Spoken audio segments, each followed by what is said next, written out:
We'll start by generating a positive motivation. So again, we reflect on the purpose of studying the stages of the path to enlightenment, trying to make progress in understanding the liberating wisdom of the Buddha's teachings, aiming to eventually have realizations of the Lamrim topics, recognizing that everything that the Buddha taught was designed to show people how they themselves could fully awaken to also become Buddha. And the purpose of doing that is not just for oneself. The principal purpose of doing that is to be of benefit to others.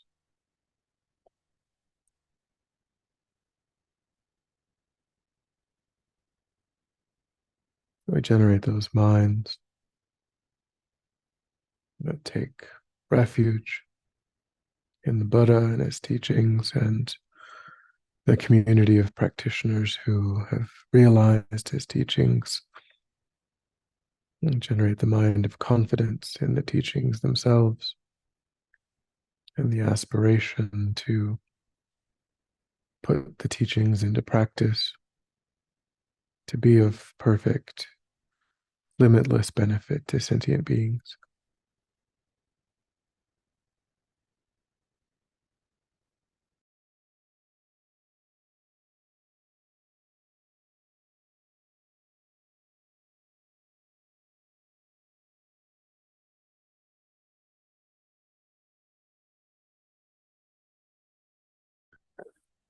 All right.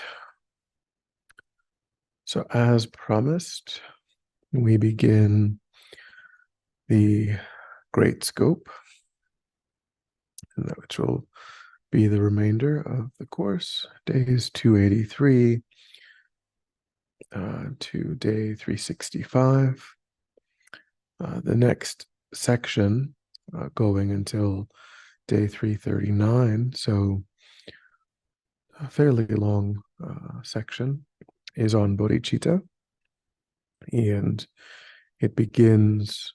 The first number of contemplations in the section are kind of teaching the benefits of bodhicitta, the importance of bodhicitta. So, day 283, the quotation, the realization of bodhicitta is the most important thing throughout the entire journey to enlightenment by Lama Yeshe. So, here seems like, the essence of this teaching is presenting what distinguishes the Mahayana tradition from the Theravada tradition, which really is only the realization of bodhicitta.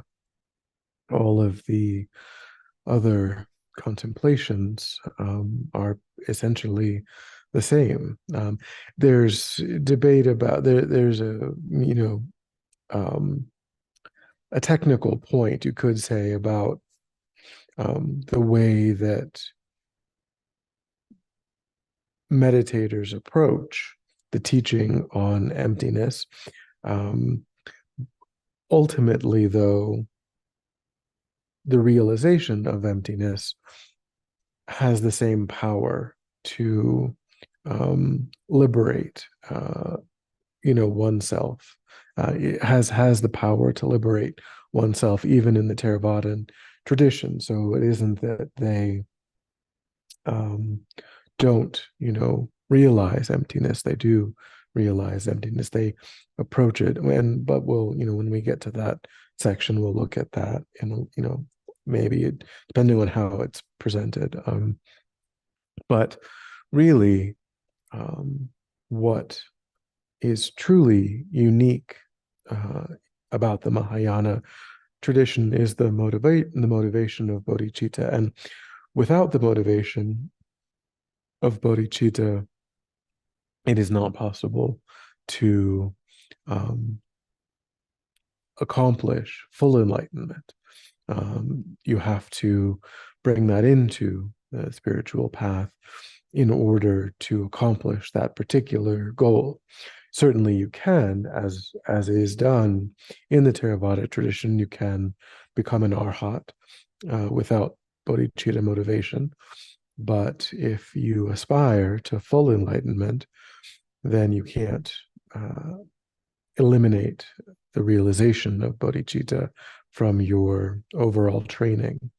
So that seems to be, what Lama Yeshe is presenting here. And of course, there's a critical distinction between an arhat and a fully enlightened being, which is that an arhat is a being who has accomplished their own welfare, but their mind is separated from ordinary cyclic existence.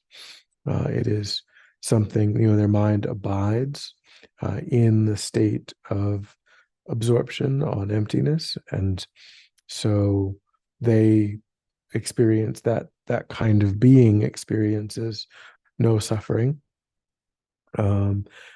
But they can't at any point ever choose to enter it back into cyclic existence, as long as that absorption is what they are remaining in.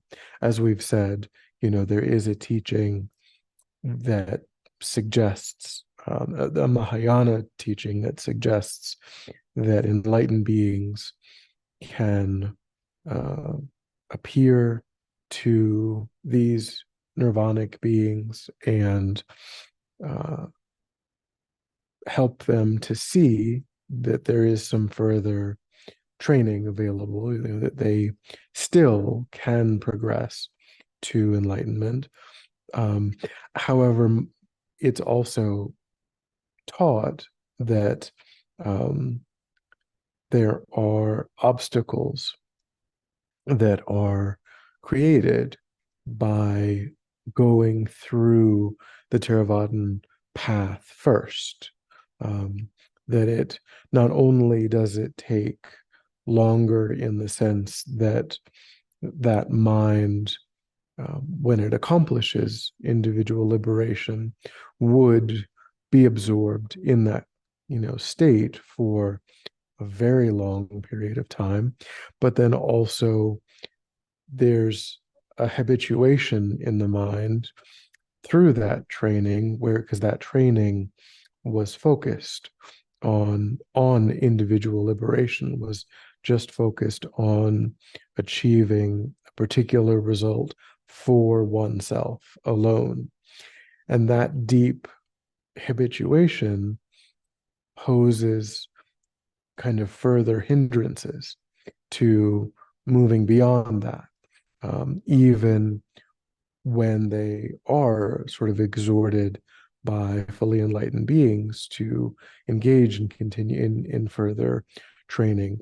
So there are different reasons why it's a much longer path to full enlightenment as compared to practicing in the Mahayana path from the beginning, and just kind of training in bodhicitta motivation from the very beginning, which is going to color the whole path of training in a way that makes it much faster. Not even, of course, bringing in the Vajrayana, path, which is not the sutra teachings, that the tantric teachings, but then that even further makes that approach faster, as compared to even just following the sutra path, because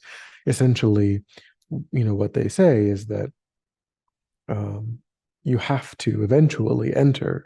Not only would a practitioner eventually enter the Mahayana, the Bodhisattva path, but within the Bodhisattva path, you also at some point do have to enter the Vajrayana vehicle.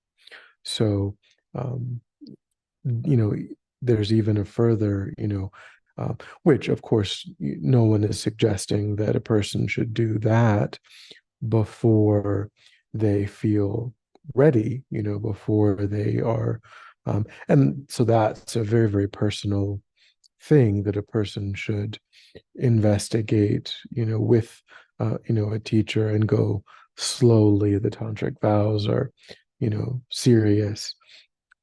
So it's not something that anyone should rush. Um, but it is a vehicle, that is the vehicle that actually gives the teachings that lead to enlightenment, full enlightenment. But without bodhicitta motivation, those teachings won't be effective. Those teachings, you have to join that with bodhicitta motivation, or they can't really have the power to bring that result.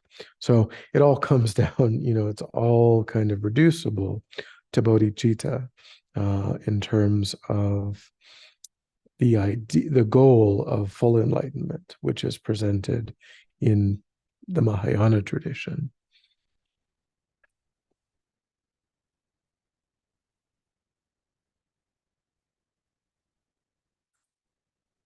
So, um, were there any questions that arose over the yes? Mm-hmm. Yeah, thank you, Venerable. Actually, this comes out of Bodhisattva Attitude from Lama Zopa Rinpoche. And in it, there's one section where he's quoted, or it's stated that, I'm trying to read my own writing here. Bodhicitta means wanting to be used by others. And that's the only place I've seen that. And I'm pretty sure that I am misunderstanding it, because I know like the idea of being used is like, yeah. So could you clarify that perhaps a bit for me?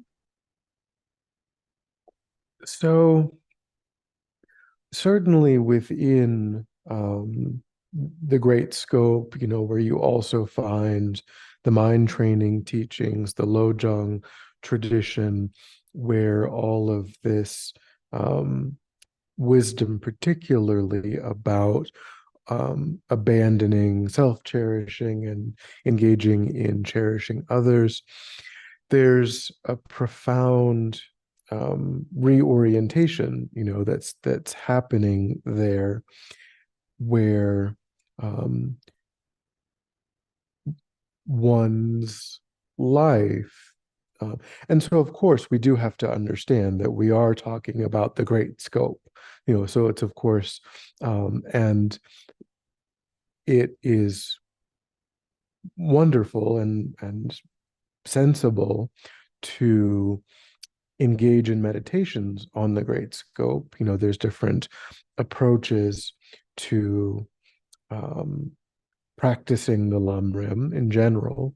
Lama Zopa often has, recommended that people kind of, pretty similar to the way that Lamrim Year is structured, in a way, sort of cycling through the different topics of the Lamrim, more or less once, over the course of a month. So, or focusing on each topic of the Lamrim for about a month, and therefore cycling through the whole Lamrim in about a year, because there's maybe 12, depending on how you do it, anywhere from like 12 to 14 topics of the Lamrim. So you can cycle through. If you focus on each one for about a month, then you would cycle through in about a year, roughly. And that is a helpful approach, in the sense that you get a certain amount of experience, because for that month you're not looking at any other topic. You're finding different ways of approaching just the one topic. So it isn't like the same meditation 30 times in a row, but it's maybe, you know, anywhere from, who knows, 10 different meditations, maybe repeated 3 times each, that are looking at the topic in slightly different ways. Um, and then you move on. So it's kind of a blend of giving a person enough time to get some experience, but not so much repetition that we really start to kind of lose our mind, because it's the repetition is necessary, but our minds are also, being Westerners and being kind of caught up in our culture, and that kind of repetition can start to wear, on our habits, because it's a new thing. Um, so it's, as I say, perfectly wonderful to be engaging in meditations of the great scope, but we have to understand that very likely, we've not mastered the small scope. So the wisdom that's presented in the great scope is is all pretty mind-blowing stuff. And it's, in one way of talking, it's meant for people who have mastered the small scope and mastered the middle scope. Like, that's the kind of practitioner who can really internalize the wisdom of the great scope. So we should, it's also completely reasonable to think, well, that's really beyond me, all of these things, and that's fine. Like, we shouldn't think, well, why is it beyond me? It shouldn't be beyond me. That doesn't make sense. It makes total sense that it's very far, in terms of like really making it, really living it, really internalizing it. But you do find, when a person is trying to internalize this idea of really living their life for others, then it kind of is, like, whatever sentient beings do, to me is fine. Like, I don't, it's when you replace, if and when you can replace self-cherishing with cherishing others, then, like Shantideva, in his dedications, where he says, may I be, a lamp for those who need light. May I be a bridge for those who need, and he says, may I be a servant for those who need a servant. Um, so it is a way of thinking where, and if you work with, Lama Zopa's transforming a suffering life into happiness, like his sort of text that he has for, there's motivation, there's ideas in there around this kind of, mind training. So, it really truly is, like, I no longer, at this level, these kinds of practitioners are not interested, they've equalized, being helped and being harmed. It doesn't, they don't prefer like one or the other. Um, and all that matters is what's best for sentient beings. So it's, yeah, but I mean, from that perspective, from where we are to where that is presenting, I mean, it's, we have to realize that all of the steps of the Lamrim are preparing our mind for that. um, and um, and so that, it's kind of meant to be inspiring in a way, and think, well, how amazing, that there are people who, um, like His Holiness the Dalai Lama, and like Lama Zopa Rinpoche, and like Lama Yeshe, and there was never any thought in their mind of, what do I want to get out of this? They traveled the world, they tirelessly, building monasteries, building nunneries, building centers, giving teachings, with no thought of, well, I could certainly use some time off, and I could certainly, um, you know, they lived their life for others, and His Holiness, is still with us, and is still doing that. Um, so, um, so it's a voluntary. Certainly, they wouldn't want sentient beings. They would be, if sentient beings were being abusive, the concern would be the negative karma that those sentient beings are creating in their own mind, and that would certainly not please, that they would be worried about that. They wouldn't want sentient beings to create negative karma. um, but from their side, it doesn't bother, it doesn't agitate their mind in the way that it agitates our mind.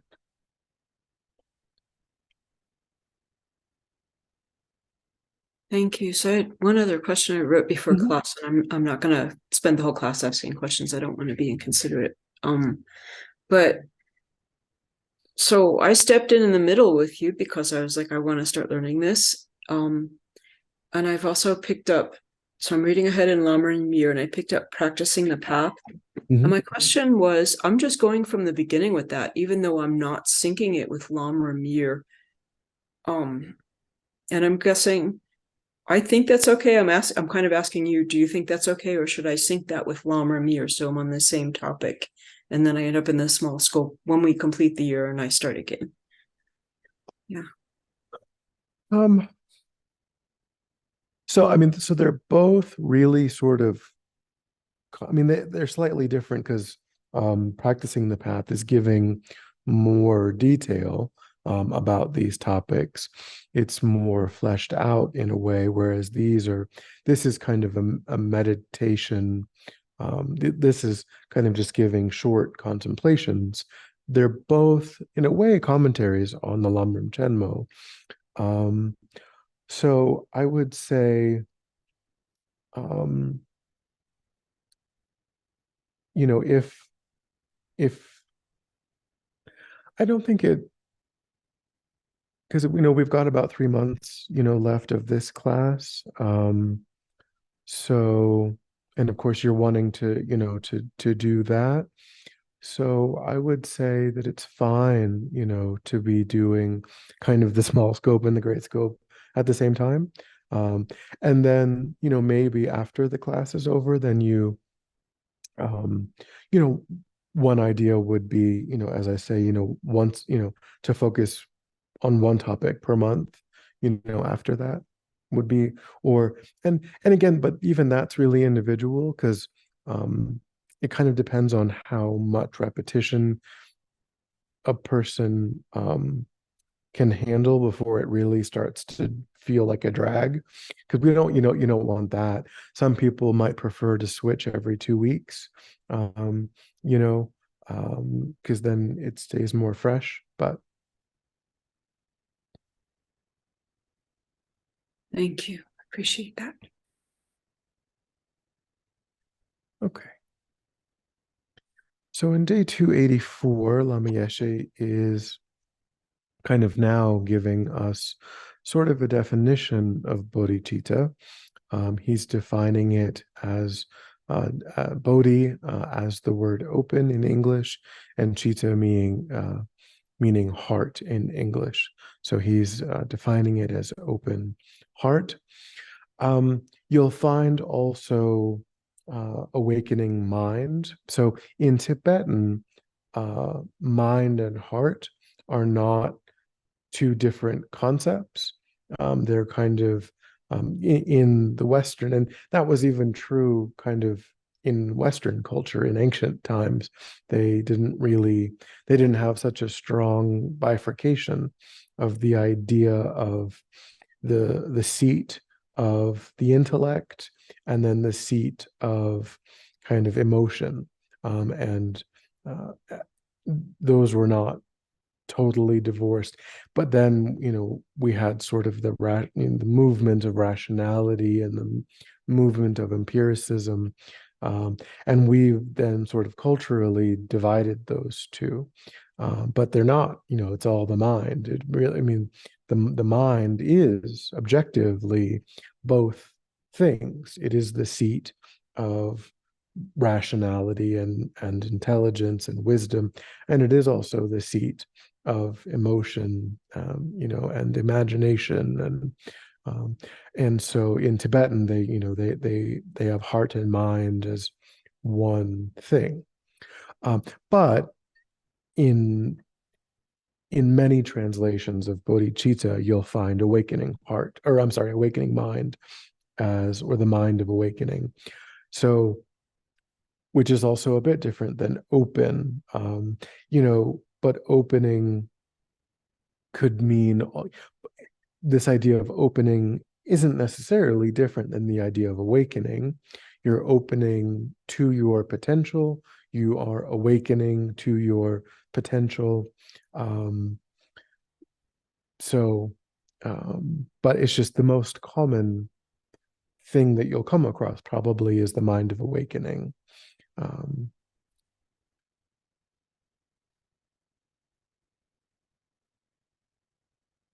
So, and then in the discussion, it says we can see from our normal human relationships that when we're uptight and closed to each other, it's extremely difficult to get along. But when we open up and aim to achieve something more profound, it's much easier.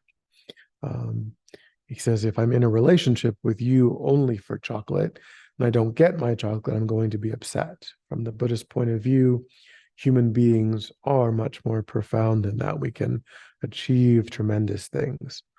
So he says bodhicitta is very important. Um, so he's talking here about making the root of our path being open-hearted to others. Not being closed off, not seeking.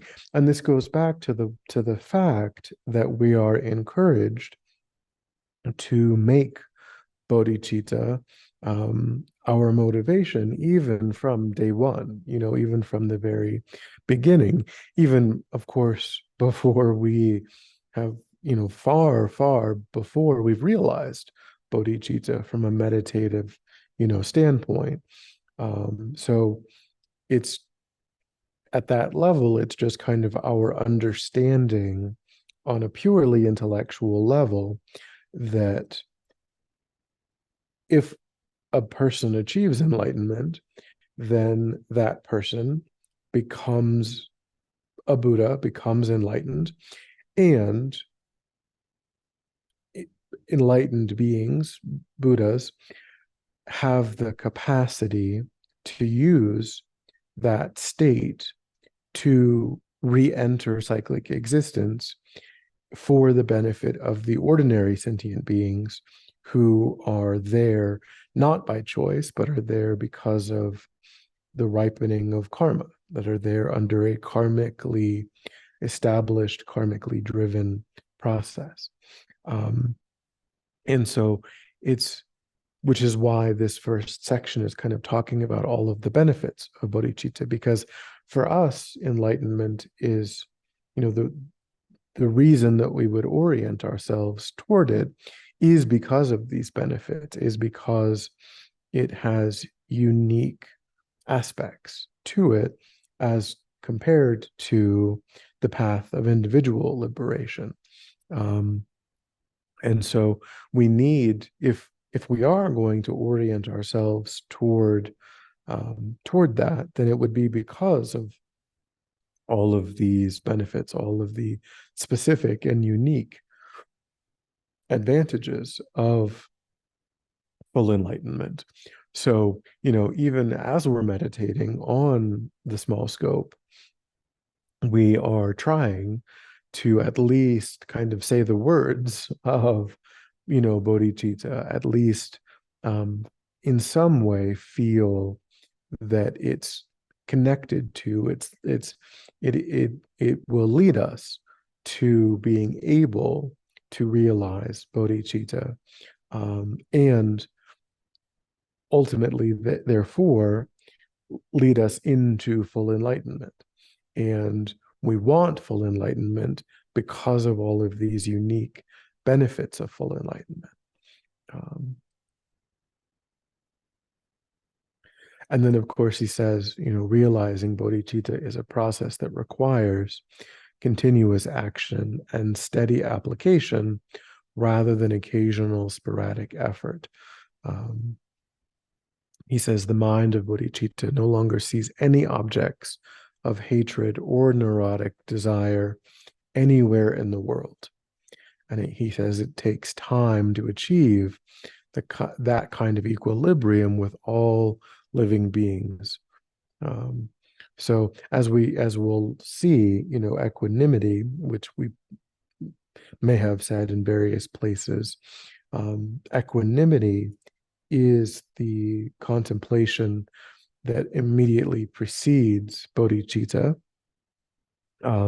which is getting rid of the categories that we put sentient beings in of friend, enemy, and stranger, which goes back to this idea of not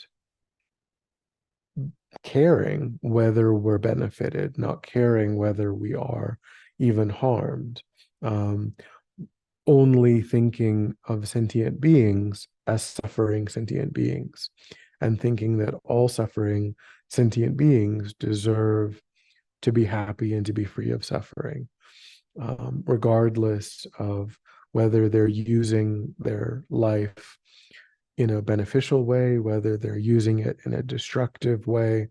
And then, of course, non-humans for us would all fall under, strangers, essentially, because we're not. So it's friend and enemy. Those are really going to be certain subgroups of human.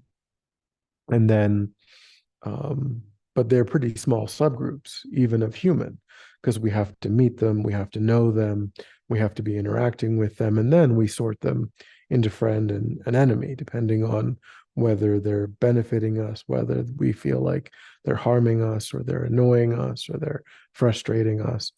And then every other sentient being whether it's human or any other realm, they're all strangers because we haven't met them. We don't have a relationship with them. They're not benefiting us. They're not harming us. So they're all strangers. But still, every single sentient being of all realms is a sentient being that we are sorting into friend, enemy, and stranger. And we have to stop doing that if we want to realize bodhicitta, because bodhicitta applies to every sentient being, may I achieve enlightenment for the benefit of every sentient being. And when the mind isn't equanimous, when the mind is engaged in this sorting into friend, enemy, and stranger, we can't really validly say that I want to work for the benefit of all sentient beings, because really, right now, we're mostly interested in working for the benefit of those that are benefiting us. We're, maybe sometimes a little bit kind of interested in benefiting strangers under certain circumstances if they seem particularly distressed, if we feel safe, if we have time. There's a lot of preconditions. How much help do they want, etc.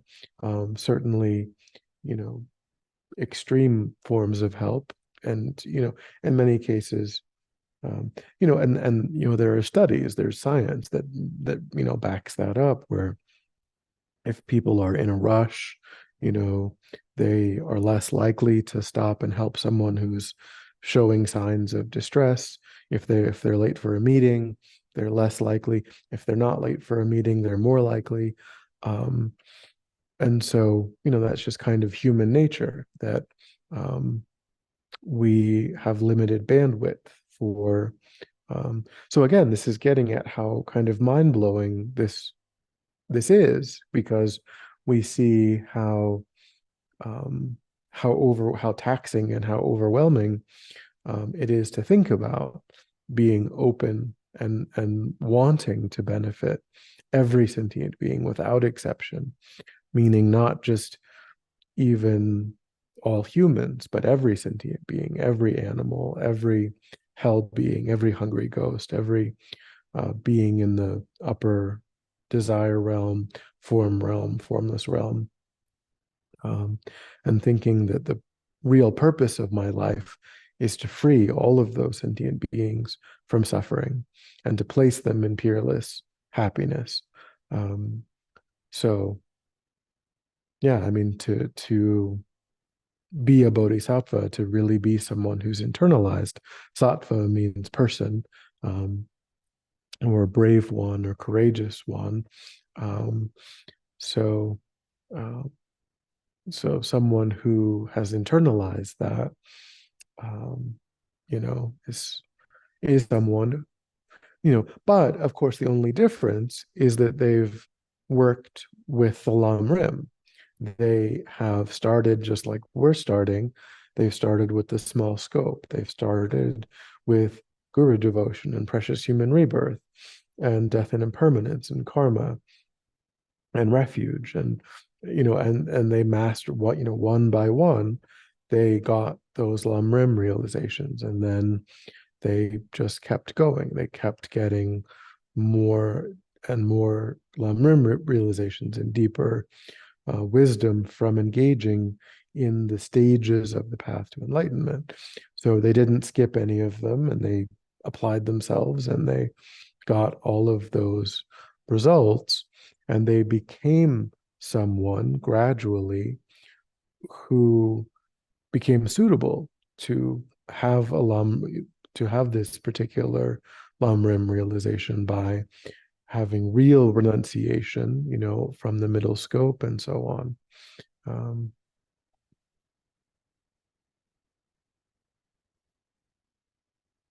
okay. Any thoughts or questions? Welcome, David.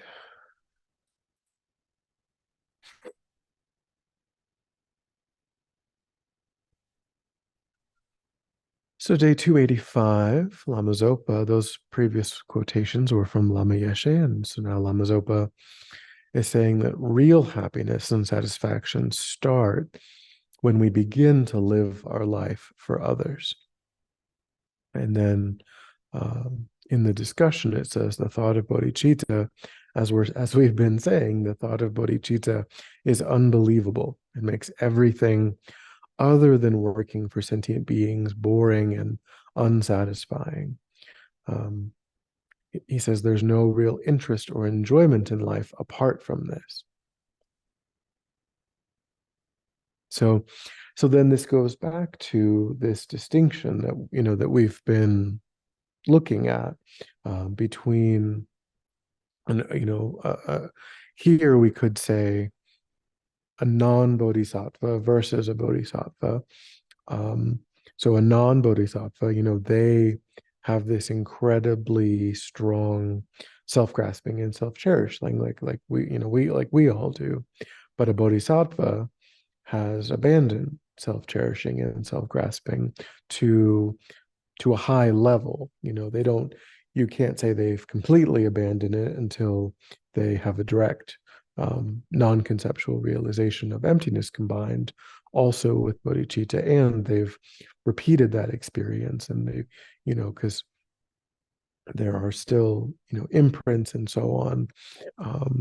So, but they've really, even as soon as they become a bodhisattva, as soon as they have this meditative realization of bodhicitta, they've really tamped down their self-grasping and their self-cherishing to an extraordinary level, and they have replaced that with this drive to work for the benefit of others.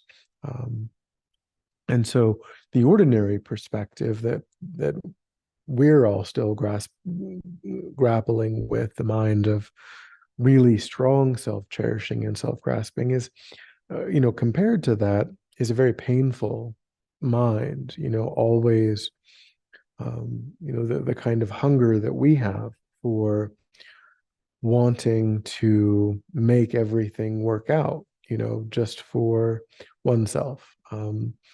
Going into all situations thinking, how can I make this work out? Really just for me, primarily. That's a very uptight, painful, constricted perspective and mind compared to the extreme expansive perspective of someone who has internalized bodhicitta. Um, no worries, David.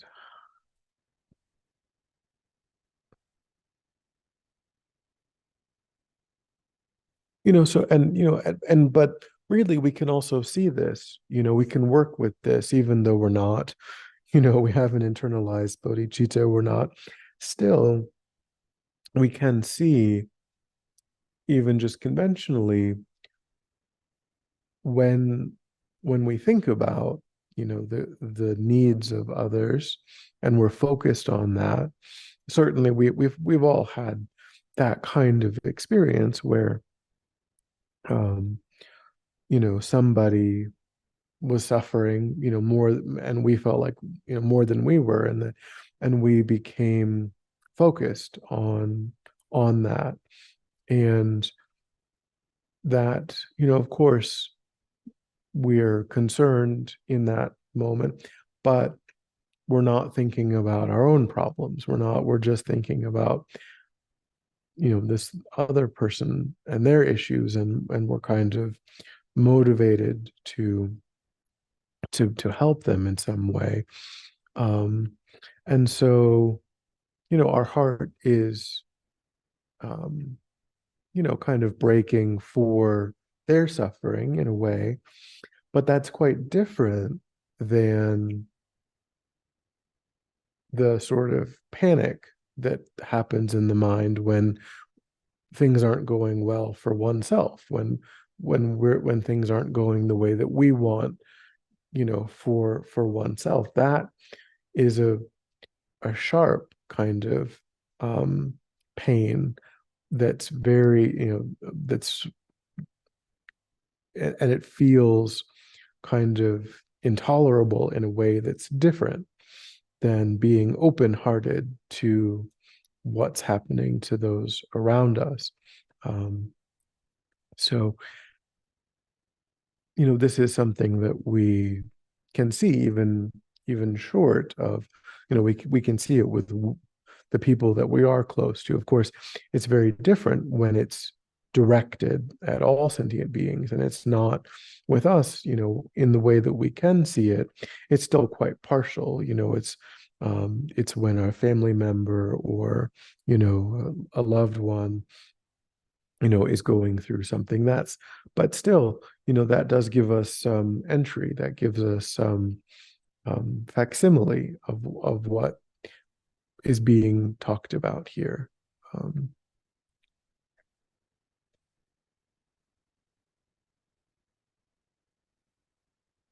okay, any thoughts or questions?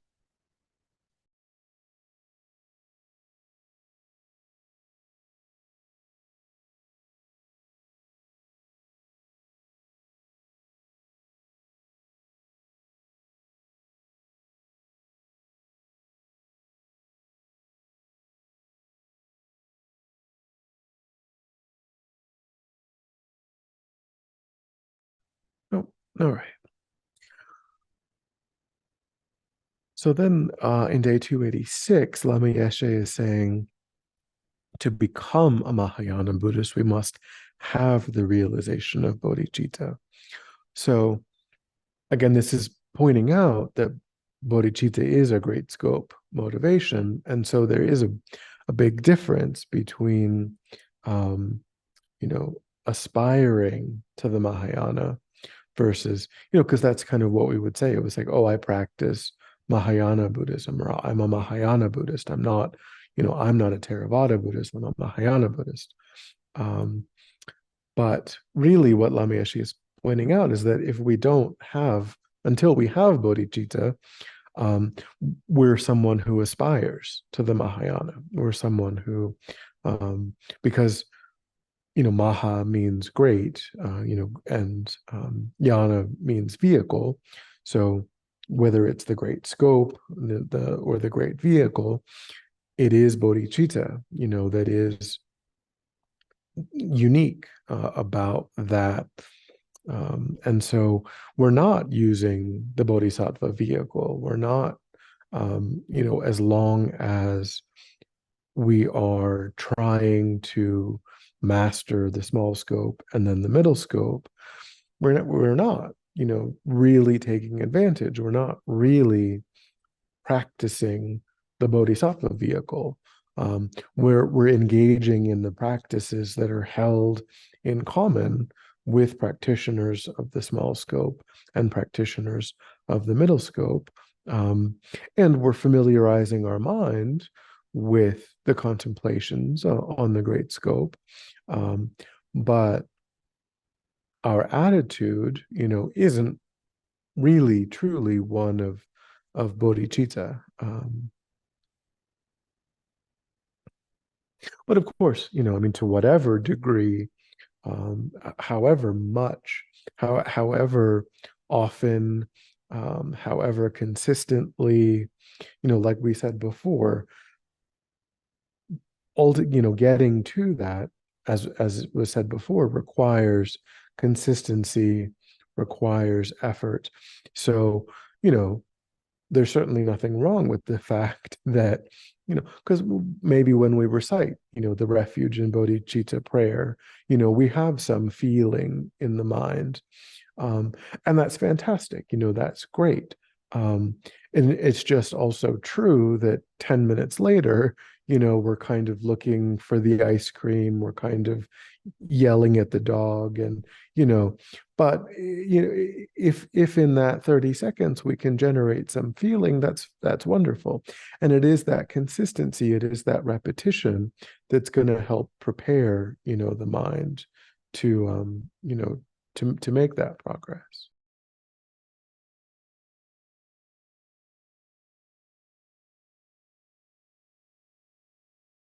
um, he says people think Mahayana and Hinayana are some kind of philosophy or doctrine. But while they do contain philosophy and doctrine, it is much more than that. Simply put, if we're concerned only for ourselves and not for others, even though we spend a lifetime at a Mahayana center, if our attitude does not change, it does not help. We cannot solve our problems. And then he says, what I am saying here, this is Lama Zopa, what I'm saying here is that if we have the enlightenment attitude of bodhicitta, that is the real guarantee, the vehicle to carry us into enlightenment.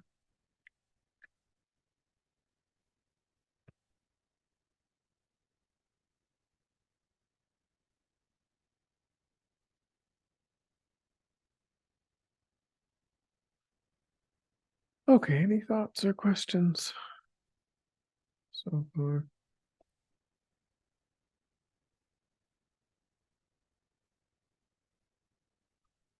We might just leave it there for today rather than covering another, because yes, David.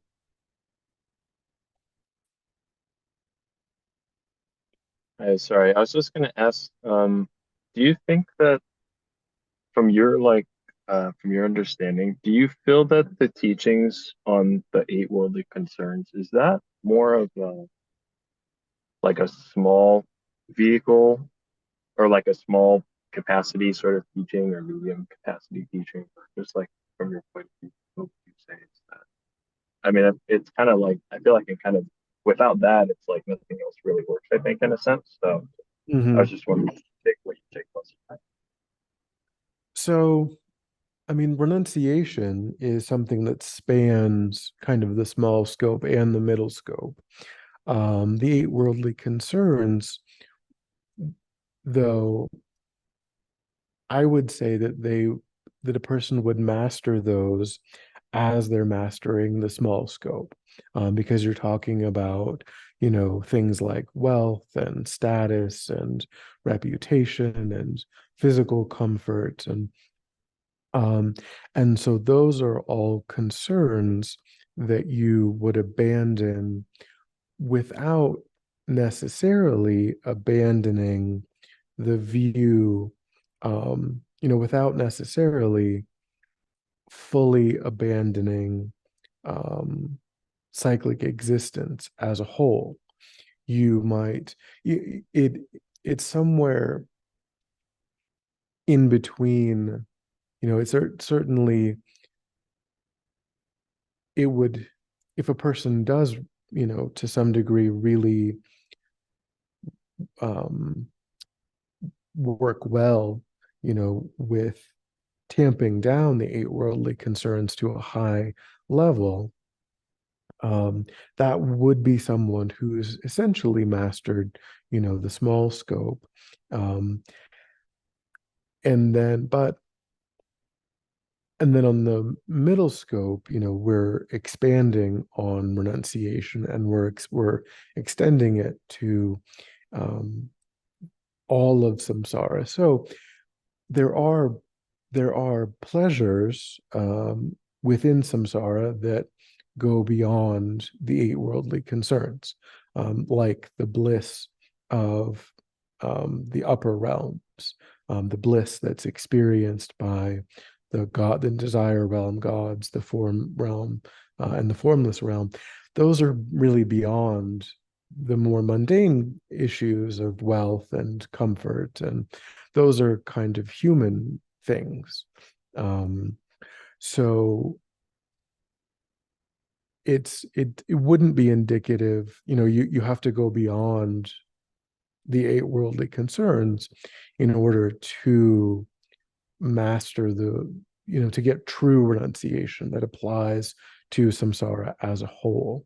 So somewhere along, somewhere right around like mastering the small scope, entering the middle scope is where I would say a person has gotten a really good handle on the eight worldly concerns. Really, it's not really driving the show to any significant degree.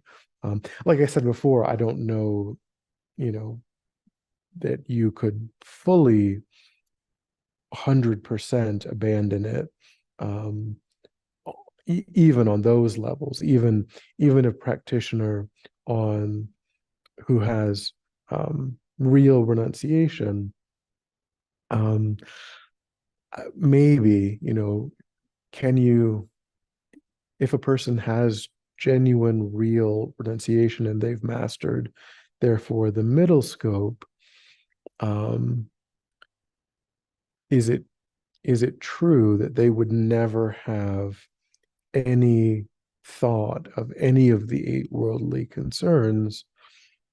I don't know that's true, because we can't say that they don't have a meditative realization of emptiness. They don't have bodhicitta.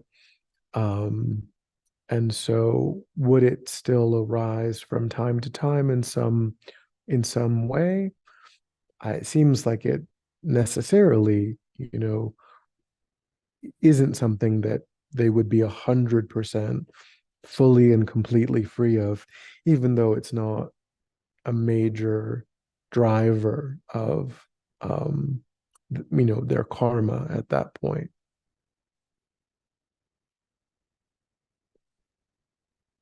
I see. Thank you.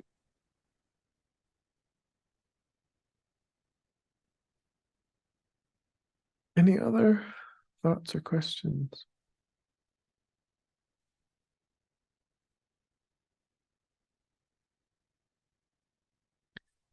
All right, so we'll leave it there for today. So we'll end with dedication. So we bring to mind our altruistic intention. I think that by having listened and contemplated, we've actualized that intention, which has generated positive energy in the mind. And we offer the fruit of that practice for the benefit of all sentient beings without exception. So think in your own mind how you want that positive energy to ripen in beneficial, supportive, spiritually supportive ways.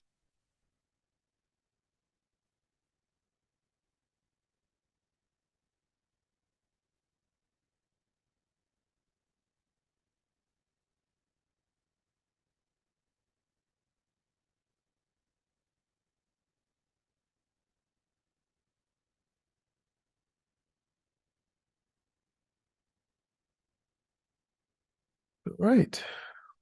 So have a good weekend, and we'll pick it back up on Monday.